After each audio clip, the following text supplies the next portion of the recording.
Welcome to True Crime Garage. Wherever you are, whatever you are doing, thanks for listening. I'm your host, Nick, and with me, as always, is a man who believes that Billy Milligan's haircut had a personality of its own. Here is the Captain. It's good to be seen and good to see you. Thanks for listening. Thanks for telling a friend.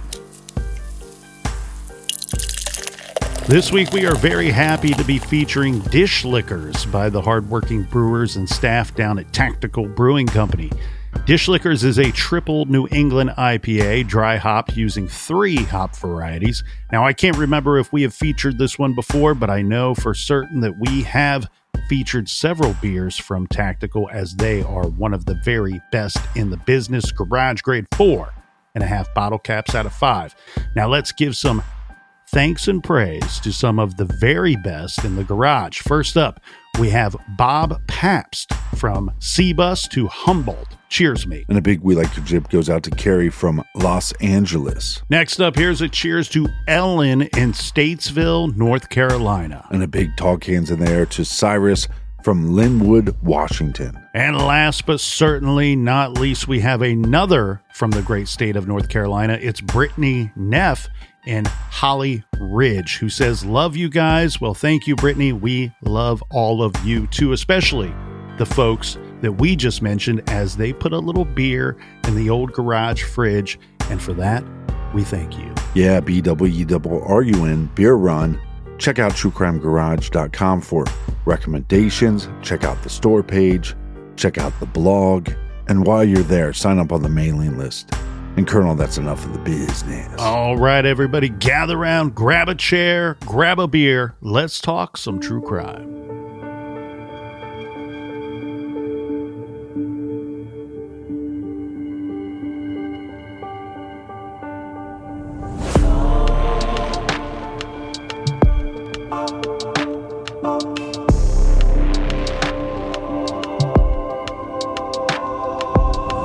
This week's true crime story has it all. It starts with a missing young woman, then her connection to a married older lover, which leads to protection orders, lawsuits, rage and vengeance, kidnapping and murder, and a cover-up, or perhaps cover-ups.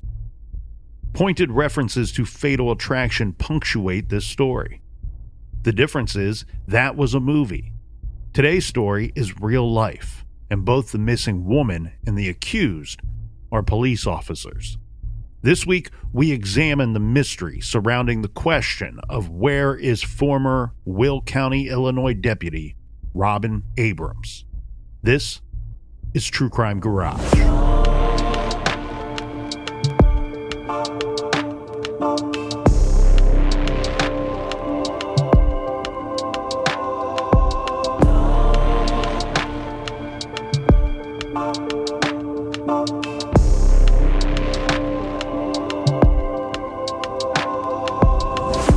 Thursday, October 4th, 1990, Don Abrams is driving on Goodnow Road. This is in Washington Township, near the city of Beecher, which is located in eastern Will County, Illinois. The time was just about 4 p.m. in the afternoon. Don was heading home from work when he spotted a familiar and welcoming sight: his daughter's vehicle traveling in the opposite direction. His daughter's car is a red Dodge Daytona hatchback, and it was heading out of the subdivision where the Abrams family lived. Don was very proud of his daughter. She was smart and hardworking and stayed close with her folks. Don Abrams' daughter is Robin Abrams, and on this day in 1990, she is 28 years old. She is living at home currently while she builds out her life. The two smiled and waved to each other as they passed on the roadway. Sadly, this would be the very last time that Don would see his daughter, Robin. Robin didn't come home that evening, but her father didn't fret about it. She was, after all, a grown woman. He told the Southtown Star that, quote, she was going out for the night. Everybody asked, did she say where she was going? His answer, she didn't have to tell us where she was going. But at 3 a.m., Don was contacted by police. This is in the nearby town of Harvey, Illinois. And they are calling to tell him that the car that Robin was driving, Robin's car, had been found. Robin's 1989 red Dodge Daytona hatchback was found abandoned near the intersection of 152nd Street and Winchester Avenue. Harvey police were alerted to the car when a town resident called in during the early morning hours of Friday and reported that someone was trying to break into this car. Officers responded and interviewed the caller. The caller said that the car had been in that spot, parked in that spot, since it was dropped off around 10 p.m. This was Thursday night, and the caller said that it was dropped off by a red tow truck that was being operated by two unidentified men. The car was locked, but police opened it up and found the keys were still inside the car. In fact, they were in the ignition.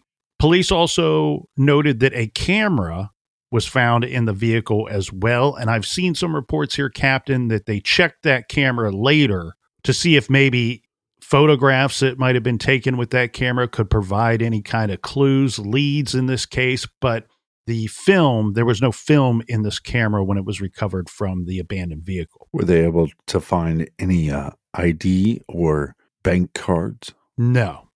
So this car was registered to Robin Renea Abrams, but there was no sign of her. Police called the phone number associated with the vehicle. Robin's father was the one who picked up the phone at the Abrams household. He knew then and there that something terrible likely had happened to his daughter. Don Abrams reported Robin missing as of that very moment. Robin's sisters, Donna and Jody, said she did not typically stay out all night, and her car was her pride and joy, and she would never, ever have abandoned it. I've seen a couple of sources that say two items of interest regarding the placement or the location of where Robin's car was found. One, Harvey at the time might not have been the greatest of areas back then. And with her car being her prized possession, she would not have left it there. Two, her family says Robin had no ties to Harvey. In fact, they believe strongly that it's very likely that she had never, ever been there before. Plus, of course, we have the eyewitness who says the vehicle was dropped off by a tow truck with two dudes operating the truck. One item of note here on the tow truck, Captain, was I found this quite interesting. The caller said that there was some kind of name or company name or logo on the side of the tow truck, as we are used to seeing. Right. However, they could not give a great description of it, couldn't remember the name that was on the side of this truck, which that could have been an incredible lead for police in this case. So law enforcement wasn't able to talk to either one of these drivers? Correct. These men are unidentified. And then obviously they never came forward. As far as Robin's movements that evening, after her father Don saw her, passed her on the roadway, we did find some local media reports that police were able to place Robin at a Joliet gas station near the corner of Jefferson Street and Larkin Avenue on the afternoon of the 4th. So she was purchasing gas at this gas station, and this would be after 4 p.m. Then, as our friend Robin Gardner would say, the trail went cold. Then go to Sunday. Okay, so remember here, Captain, we got Thursday. Robin is last seen by her father. Then she's getting gas per the police information, then vanishes. Her car is delivered via two strange men in a tow truck at 10 p.m. on that Thursday. And then Friday at 3 a.m., cops call about the abandoned vehicle, and she is reported missing. So we are now 2 days later from that marker, and we are at Sunday on our timeline.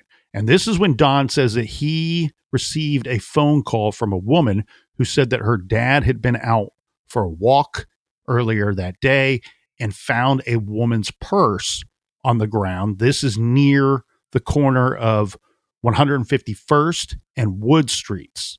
This was about 3 blocks from where the car had been dropped off in Harvey. The beige clutch that was found by this man was, in fact, Robin's. Her checkbook was located still inside of the clutch purse, although her wallet and credit cards were missing, and her identification was missing as well. Don later said that he caught hell from the police because he went and recovered the purse from this man and from this woman who had called him. All of this was very, very odd, of course. Don Abrams told the Chicago Tribune that Robin had no connection to the town of Harvey and had never been there.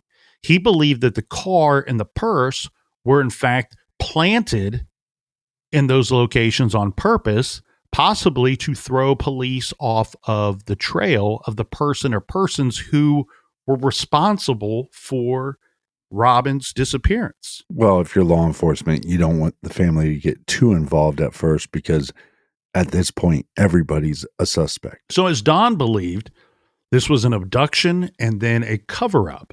Someone trying to throw the cops off, someone creating a false narrative that would generate incorrect theories. So what? Why would Don come up with this? What is Don talking about? Why would someone take Robin? And why would someone try to cover it up? Well, hold on, folks, and I hope you brought your raincoats because there's going to be some shit. Yep. But before we get knee deep in some poop soup, let's learn some more about the victim here in this case. Robin Abrams was the fourth and youngest daughter of Barbara and Don Abrams. She grew up in Orland Park and then Beecher in a working class family. Her father was a police officer for 10 years, and then he became a bricklayer. Robin graduated from Sandburg High School and received an associate's degree from Moraine Valley Community College. She then received a bachelor's degree from Governor State University. She was the first in her family to go to college, and her sister said she aspired to become a lawyer. Robin put herself through school by working at several fast food restaurants, including a McDonald's, where she worked her way up to manager. This was the branch in Frankfort. Now, it's unknown where Robin was headed on that afternoon when she left the house and she's spotted by her father driving out of the subdivision. When Robin vanished, she was wearing a white long-sleeve shirt, black slacks, black patent leather shoes, and a black leather jacket. And she also had on a gold pinky ring as well. On Monday, the Will County Sheriff, his name is John Johnson, issued a press release stating that he was turning the case over to the Illinois State Police. He had to recuse his agency, the Will County Sheriff's Department, because some deputies were being questioned about the situation, about the disappearance. Lieutenant Larry Broke of the Illinois State Police later said that the case was handed over to ISP because, quote, they weren't sure if there was a connection with some people at the Will County Sheriff's Office, end quote. This is not something that we're hearing typically when we cover these kinds of cases. So what is this all about? Well, quickly and easily explained, Robin was at one time a sheriff's deputy in Will County. This was from January 11th, 1988 until she was fired in December of that same year. So she's given her pink slip just 3 weeks before the expiration of her 1-year probationary period as a new deputy, even though she had graduated in the top half of her class from the Illinois Local Government Law Enforcement Officers 400-hour basic training course. So her dream of being in law enforcement shattered. She had to return to working as a manager at the local McDonald's. Despite Robin's academic performance at the police academy and notoriously strong work ethic, Sheriff Johnson claimed that Robin was not unique. Quote, many people were let go before the conclusion of their year-long probationary period. People who weren't cutting it as deputies in training. But it sounds to me, Captain, like a lot of people were just not buying that story. But regardless if you are buying, believing, or otherwise, this story is much, much bigger, I promise you.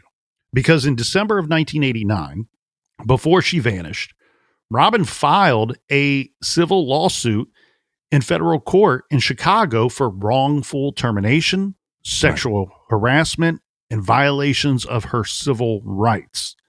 The defendants of this lawsuit, well, some were male members of the Will County Sheriff's Department. So makes sense that the Will County Sheriff's Department should not be the investigating agency in the disappearance of this young woman. And it looks like Robin wasn't just the typical woman in a male-dominated workplace who was subjected to crude remarks, gestures, and so on. Right. According to her lawsuit, it went far deeper than that. She had dated a fellow deputy from May to October of 1988. Her lawsuit alleged that she was harassed by Will County and Joliet officers because of this romantic involvement with a coworker. It sounds like she believed that the harassment and the violation of her rights came about because she refused to keep quiet about this relationship. She was to keep quiet about this relationship for a couple of reasons. One, this man was married. Two, it's a coworker. And that's often not only frowned upon, but also can be grounds for dismissal with many outfits. So for 5 months, from May to October 1988, Robin had been seeing the head of the Will County Sheriff's Auxiliary Police. This man was 47-year-old Anthony Marquez, who went by the name of Tony. He was one, of course, very closely affiliated with the Sheriff's Department. Two, 18 years Robin's senior. And three, a married man. Yeah, so do we know how their relationship started? I believe that their relationship didn't start until they started working together, but he, from my understanding, frequented the McDonald's where Robin was once a manager and then later again a manager after her time with the Sheriff's Department. And it sounds like he, through chit-chatting with her there at the McDonald's, he sorted out that she was seeking a career as an attorney or in law enforcement and encouraged her to sign up as an auxiliary deputy for the Sheriff's Department. So I don't want to get into this whole mess too much because I don't have a great understanding of how this department works, and every department can be different and oftentimes is, but a lot of times you can be an auxiliary officer, and in many locations that's not a paid position. It's similar to being a volunteer firefighter who aspires to get on with the force, right? At some point. And it gives you a leg up on the competition when you are interviewing for an opening or want to be a part of that job and make it a career and collect a salary. Robin's sisters would later say that their younger sibling was naive, that Robin was naive, and they believe that early in that relationship that she probably didn't realize that Tony was a married man, and they believe that she would not have dated him had she known that at the time. Tony Marquez met Robin. As we said, she was still a student at the time managing the Frankfurt McDonald's, and it was he who encouraged her to become a law enforcement officer. This is per Robin's family. And as we know, Tony Marquez and Robin split up right before Robin was fired. And this, again, from Robin's family, from the Abrams family. Her lawsuit claimed that Tony Marquez got her fired because of her refusal to keep the relationship under wraps. Right. And after that, they broke up, after they broke up, a campaign of harassment against Robin Abrams began. And when we say campaign, it looks like, she's not just suing Tony Marquez. She's suing several individuals some of them who worked for the sheriff's department.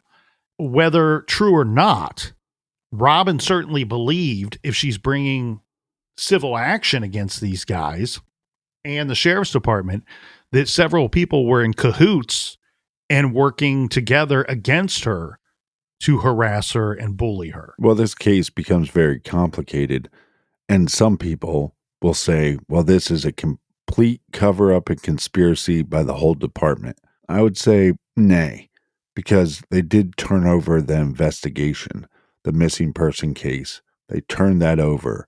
If they wanted to control the situation, the narrative, the evidence, you wouldn't want to turn this case over. In regard to the lawsuit, again, I can't stress this enough. The complaint here is that the harassment went far beyond vulgar jokes and obscene gestures, that this was directed harassment that deeply impacted Robin's life. Yeah, if I'm law enforcement and I'm looking into this, I would want to interview Tony's wife to find out what information she was privy to, because it's very possible that Robin finds out that Tony's married. She possibly threatens to go to his wife, and if his wife has no knowledge of this, well, let's just harass her to get rid of her, so then I could possibly get away with this affair. And you're absolutely right here, Captain, because if her disappearance is because of foul play or someone has abducted her or killed her, well, then obviously this relationship and the lawsuit opens the doors to many, many possible suspects.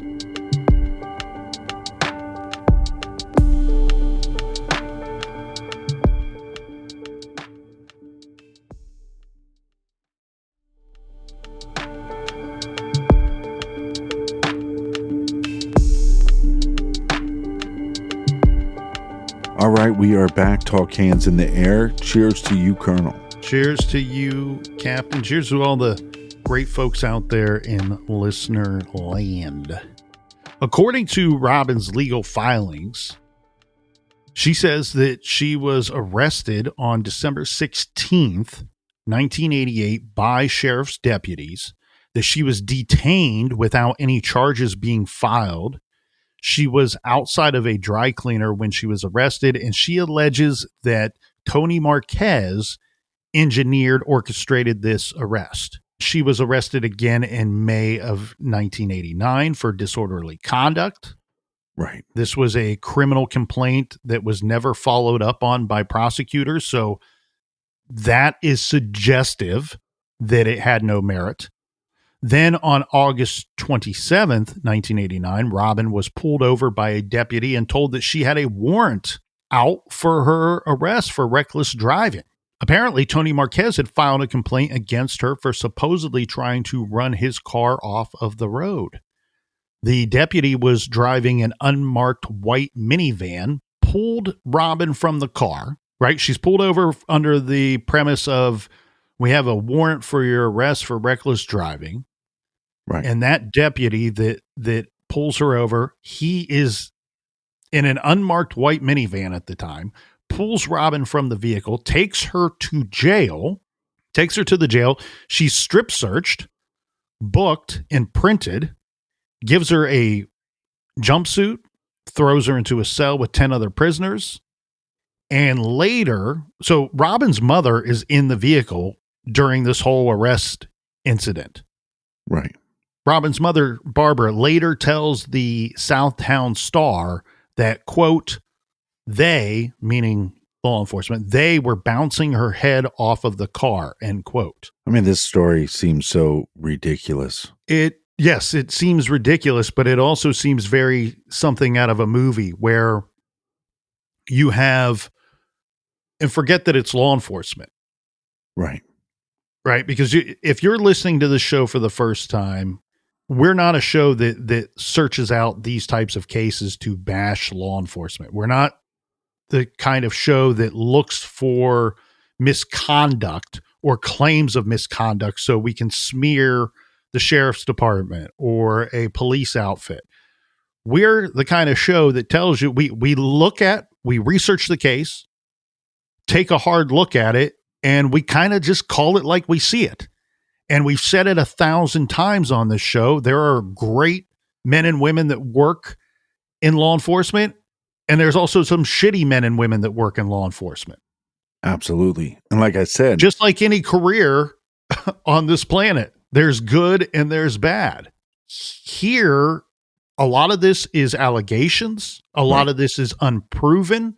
However, this is the facts of the case, right? Well, I believe Robin's mother. Yes. We have no reason not to. And I just want to be clear what I was saying. I think that's good by law enforcement to say we shouldn't be handling this missing person case because we had lawsuits filed against us. We had complaints, and she, meaning Robin, had a relationship with people within the department. And so that's great on law enforcement because then somebody else can look at this. And sometimes you need the good cops to investigate the bad cops. But that doesn't mean that there wasn't some kind of conspiracy by a few members in this department that were trying to help out their douchebag friend, Tony. Yeah. And usually I'm pretty quick to rush to defend members of law enforcement. I'm not so quick to commend them for handing over the investigation on this case because I don't know what conversations were had behind closed doors. Right. It may have been pointed and suggested to the sheriff that we can take this case from you at some point because this case does span more than one jurisdiction. And then on top of that, you have to keep in mind the sheriff himself is an elected official, and it might not look so good to the public who you are asking to vote for you next time around that you are named in a lawsuit and the person who is disappeared that filed that lawsuit, you're investigating her case and making no headway on it. So I don't know. I kind of sit on the fence on this one regarding the sheriff and his decision, but I think you're right. I think it's interesting to explore that idea. I think it's hard to say that there was somebody that was definitely in the right and somebody that was definitely in the wrong regarding this without knowing more information about these individuals and what conversations were had. So one thing that seems obvious to me, though, with this lawsuit here, Captain, is when you have somebody being arrested multiple times and then there's no charges filed against them, that to me is a strong indicator of misconduct, a strong indicator of harassment, strong indicator of bullying. Especially when you have individuals slamming Robin into cars and then also strip searching her. You could make an argument that it's not just harassment, but it's physical abuse and sexual abuse as well. And yes, and physical and sexual humiliation as well. To be strip searched for what is probably not a legit warrant at all, that aggravates me to no end. Now, Robin's family, of course, paid her $500 bail at the earliest possible date. This would be the next day.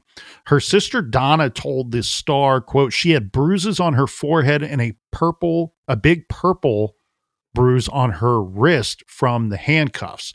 There was no evidence of reckless driving, and Robin was acquitted. That's when she filed her lawsuit.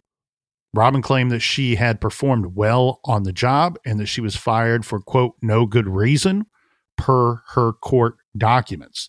The Joliet Patch newspaper summed up the situation as such.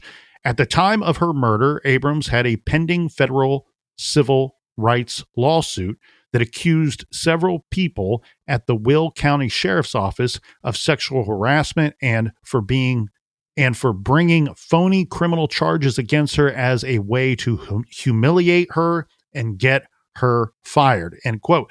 Interesting there that the local newspaper, right, Captain, chose to use the word murder when we are simply talking about a missing person case here. It sounds like collectively this area, people that know this case agree that her disappearance is only because someone killed her. I want to put Robin's case into the missing person file. I'd put this into a murder investigation. Yeah, strong suspicion of foul play here is Absolutely why she is missing. So the lawsuit sought $50,000 in compensation and $500,000 in punitive damages for this harassment. A lot of money at the time.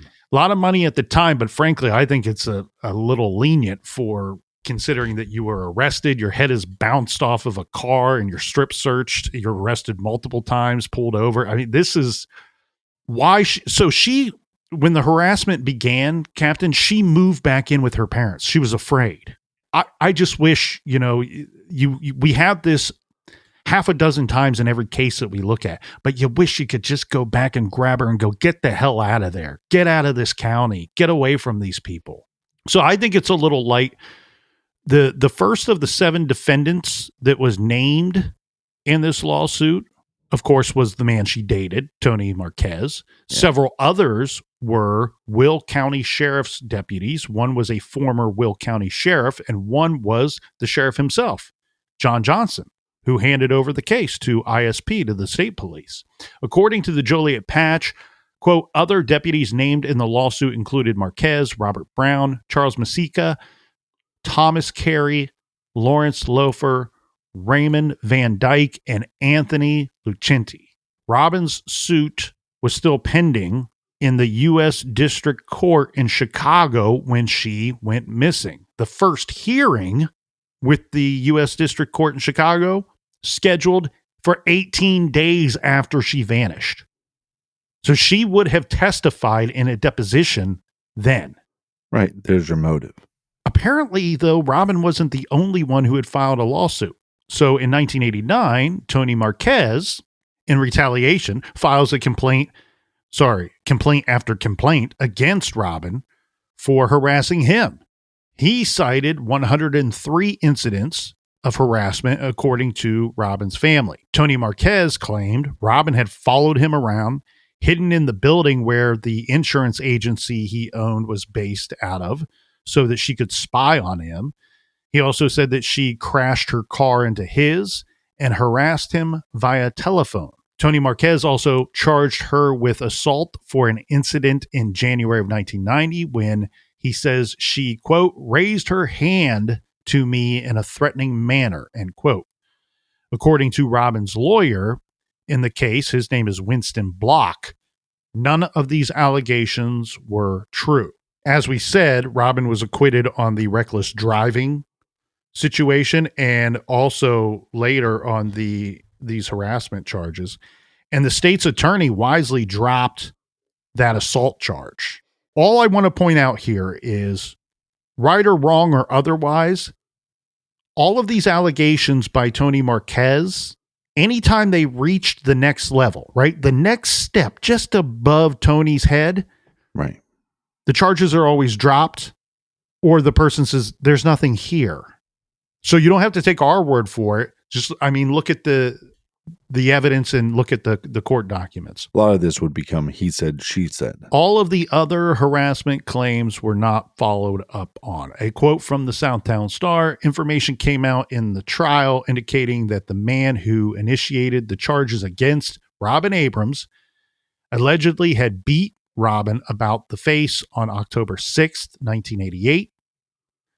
Robin said Tony Marquez hit her, and that is why she ended the relationship. So according to her, she's the one that ended the relationship after it became abusive. Yeah, but that also kind of coincides with she didn't know he was married. So was that confrontation, was that assault, did that take place when she confronted Tony about him being married? I don't think we're 100% clear on that information. Yeah, we don't have a clear understanding of that. And the other thing, too, that we should keep in mind, how many of these stories do we hear where it's the male individual or the female individual, whoever's running around on their spouse, and sparks up this new relationship with someone? It's the age-old story of, oh, yeah, I'm married, but I'm we're in the process of splitting up. We haven't been together for quite some time. We're separated. We're separated. The divorce is going to happen. You hear that all the time. So while we don't know the particulars of their relationship early on, that's where my mind goes. And a lot of these stories, when we hear persons close to one or both individuals saying, we're pretty sure that he or she didn't know that the other person was married, or didn't fully have a full understanding of their current relationship and their relationship with their spouse or marital spouse. Well, a lot of these claims, I think, by Tony is also, we don't know, because I haven't been able to find this anywhere. What was his wife saying? What was she privy to know? And is it possible that Tony was making these claims against Robin to then go back to his wife and go, you can't believe anything she said. We didn't have a relationship. This lady is just crazy. Mm-hmm. From my understanding, Tony and his wife stayed together. I don't know for how long, but I believe for the extent of most of our story here. So a little more information onto what was going on and what Robin was experiencing. The tires to her vehicle were slashed on several occasions. This was outside of her apartment. And that fear of living alone in the apartment, her tires being slashed repeatedly, that led her at the age of 28 to move back in with her parents for her own safety. Right. Which is sad. Yeah. And her sister Jody told the Southtown Star she moved back in for her own safety. Her tires were slashed 4 times at that apartment. And as we know, that's when Robin filed her own lawsuit. Much like Tom Petty said, she was determined not to back down. Robin was going to stand up for herself and not cower to Tony Marquez's bullying. The Southtown Star reported a charge of criminal damage to property against Tony Marquez was dismissed in April of 1989. Prosecutors said they did not believe that they had enough evidence to obtain a conviction. Yeah, but see, when you're an evil bastard and you have other evil bastards that are going to help you out, you can be at the police department talking to your boss while your goon buddies are out slashing your ex-girlfriend's tires. And what's sad is, yes, there was money involved in this civil suit, but I think Robin was doing this because she knew, I have to do something to protect myself. I have to do something that gets all this stuff on the record. And I'm assuming, because she worked with these individuals, that she thought, okay, well, some of them will side with Tony and some might even help him harass me and bully me. But what we normally see in police departments, the reason why it's hard to have a whole department covering something up is, yes, there's douchebag cops, but there's good cops. And those good cops aren't going to always turn a blind eye or help cover something up for the douchebag cops. Well, and the other thing too, forget about the reason why the money is part of the lawsuit is not because she's looking for a handout. It's because there needs to be some type of penalty, some type of punishment for this kind of behavior. And Absolutely.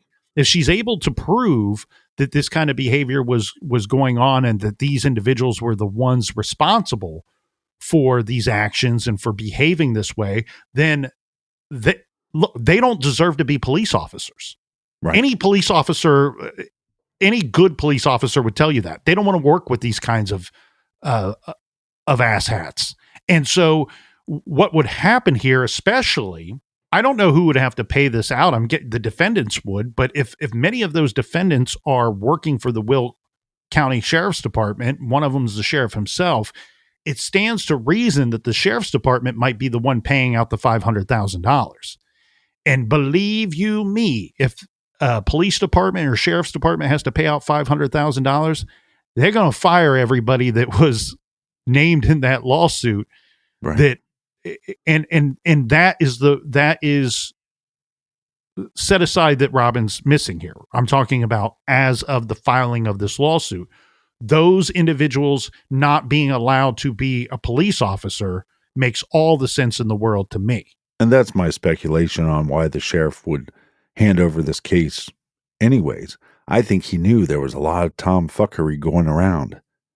But if I turn over this case, maybe that saves myself. I think this next bit of information is one of the key details in the story here. Because while we just said that a charge of criminal damage to property against Tony Marquez was dismissed in April of 1989. Remember, this is for the tire slashing. They didn't have enough evidence to convince anyone that he was directly responsible for that damage. So those charges are dismissed. That's, if you're keeping score at home, that's one in the Tony column. But the result of this criminal charge, regardless of it being dismissed, they determined that there was, in fact, enough evidence for an order of protection.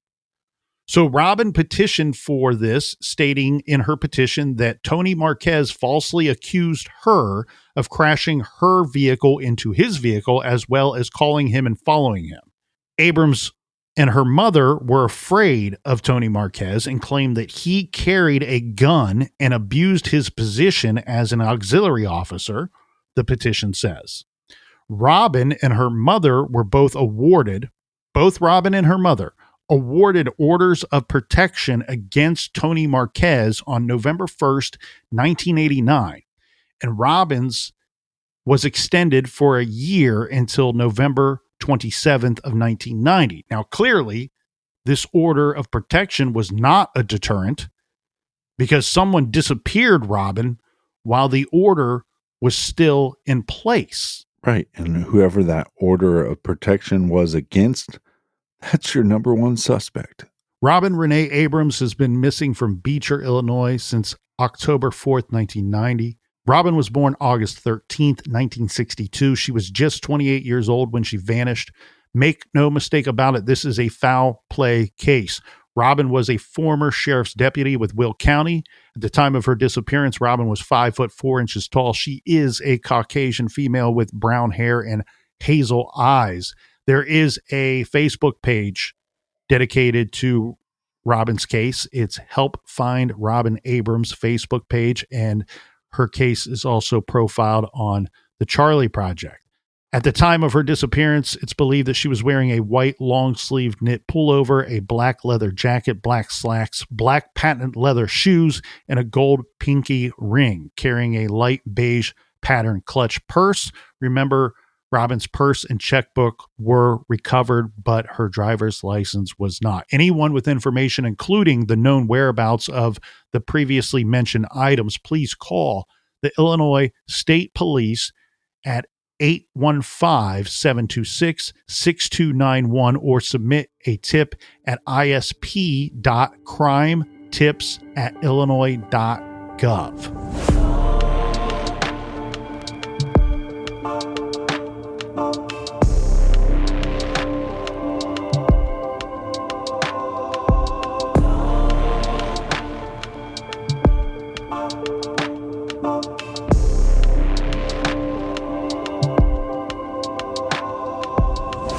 Stick around for part 2, so much more to get to.